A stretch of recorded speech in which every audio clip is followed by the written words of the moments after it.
Belajar Islam, gembira kita ketemu lagi dalam pembicaraan mengenai peradaban maritim dengan Mas Radar dan Pak Farid.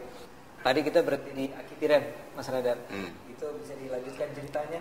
Ya, itu sama dengan leluhurnya Mula Warman itu. Kakeknya Mula Warman itu punya nama pemilik kerajaan yang sebenarnya yang di dalam peta linguistik dunia itu nggak ada. Namanya Kundungga. Itu bukan nama Arab, bukan nama Cina, bukan nama Sanskrit dan lain-lain.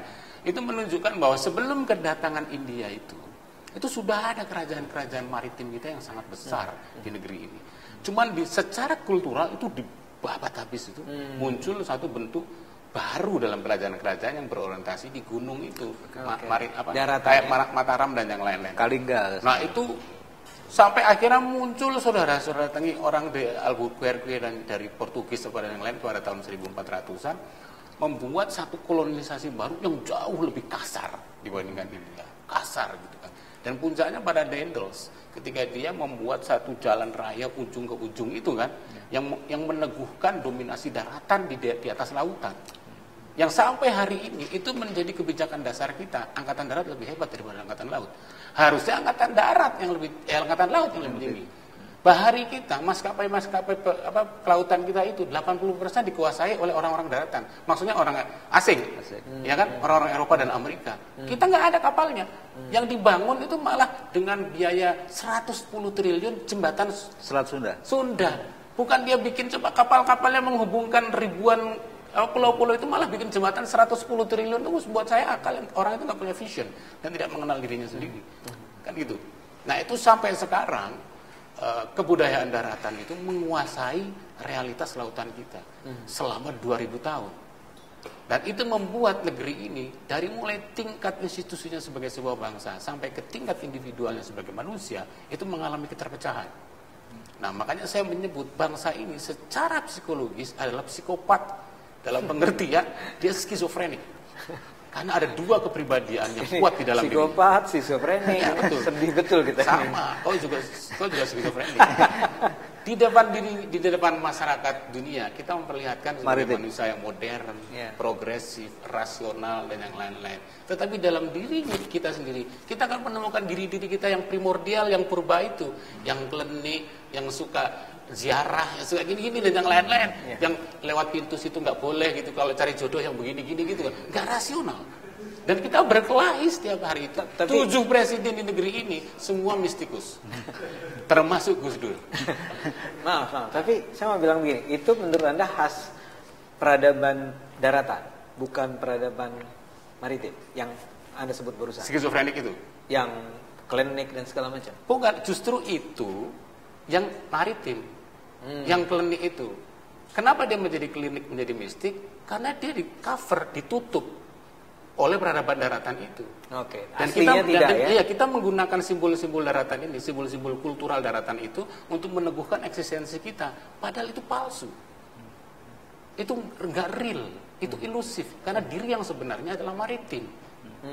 Nah, itulah makanya sering terjadi ambiguitas. Nah, banyak contoh yang luar biasa mengenai. Bukan saja Gus Dur ya, Sosro Kartono apa dan yang lain-lain. Sosro Kartono itu kakaknya Kartini itu adalah ilmuwan besar karena lulus summa cum laude atau magna cum laude ya. Di balik Indonesia seluruh profesornya bilang kau akan menjadi tenar, akan jadi pejabat penting di pemerintahan Hindia Belanda. 2-3 tahun nggak ada kabarnya. Dikirimlah 2 profesornya itu ke Indonesia untuk mencari kemana anak ajaib itu. Dicari-cari nggak ketemu, akhirnya di Bandung di sebuah rumah. Begitu dia masuk ke rumahnya, di bagian belakang lagi gosok keris sama Pak.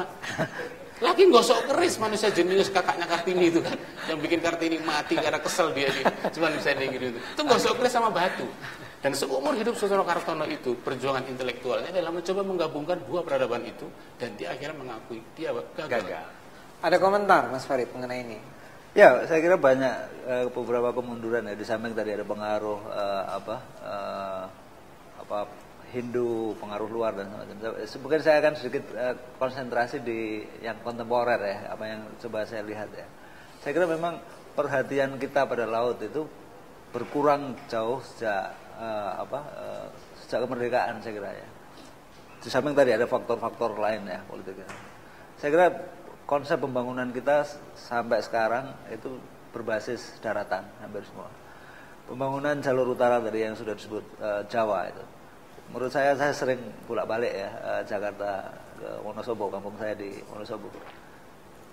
Jalur Pantura ini sebentar lagi akan gridlock. Gridlock. Jadi sekarang akan dibangun jalan tol dan semacam, tapi tidak akan mencukupi kebutuhan dari lalu lintas yang ada. Yang sebenarnya harusnya dilakukan adalah sebenarnya menghidupkan lagi pelabuhan-pelabuhan di utara Jawa ya. Kalau kita masih berpikir daratan, walaupun nanti dibikin jalan tol dan semacam, itu nggak akan bisa memenuhi. Apa akibatnya ekonomi. Kalau yang dibangun pelabuhan, apa yang terjadi? Akan menghidupkan tadi ekonomi maritim dengan lebih baik dan menyelesaikan masalah yang ada di daratan sebenarnya. Jadi kalau kita lihat misalnya sekarang barang-barang dari Surabaya ini kan ke Sumatera lewat jalur utara dan lewat Jakarta, lewat Merak dan kemudian ke Sumatera. Kenapa tidak langsung lewat laut ke Sumatera? Gitu. Ini salah satu ciri bagaimana kita berpikir model daratan. Gitu. Tadi pembangunan Selat Sunda itu juga cara berpikir darat. Itu bukan cara berpikir laut. Semua berbasis pada jalan. Dan jalan ini kan hanya daratan. Gitu. Dan itu sebenarnya yang di masa depan kalau menurut saya justru akan secara ekonomi, secara budaya itu juga akan merugikan kita. Sekarang kita tahu budaya pesisir itu juga sudah makin terkikis. Tapi dengan adanya misalnya jalan tol dari Surabaya ke Jakarta, kota-kota yang sekarang sudah kecil seperti Tuban dan semacam itu menurut saya hampir akan mati. Cirebon dan semacam, salah satu pelabuhan yang besar yang pernah dikunjungi oleh Laksamana Cheng Ho ya, Cheng Ho dari Cina di beberapa abad lalu itu juga akan hilang. Dan saya kira juga beberapa di pulau-pulau yang lain itu juga terjadi. Jadi cara berpikir darat ini begitu dominan sampai sekarang. Jadi tadi Radar bercerita bahwa itu sudah terjadi beberapa tahun. Sampai sekarang kita tidak mengalami banyak perubahan. Saya kira ada satu kebutuhan buat kita untuk lagi tadi mengenal lagi identitas maritim, belajar lagi tentang sejarah dan mulai mengubah juga cara berpikir kita untuk lebih jauh. Saya kira itu salah satu poin. Dan Anda tidak melihat bahwa pemerintah sekarang tidak ada tanda-tanda ke Ada cerita kemarin Menteri Kelautan Pak Cipto mengatakan Indonesia mau membangun blue economy. Blue economy itu artinya katanya berbasis kelautan. Tapi saya kira belum substansial. Itu baru sebagian omongan.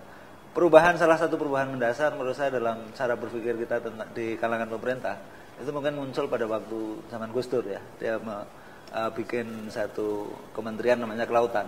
Walaupun secara substansial menurut saya perubahan ini belum terjadi. Tapi paling enggak pada masa Gus Dur itu mencoba untuk tadi memperkenalkan kembali laut. Nah, makanya tadi eksplorasi kita tentang laut dan semacam itu harus makin kita perbanyak. Oke. Penting sekali cerita tentang apa yang dilakukan pemerintah, tapi kita harus break dulu. Jadi pemirsa Belajar Islam jangan kemana-mana, kita segera kembali sudah commercial break.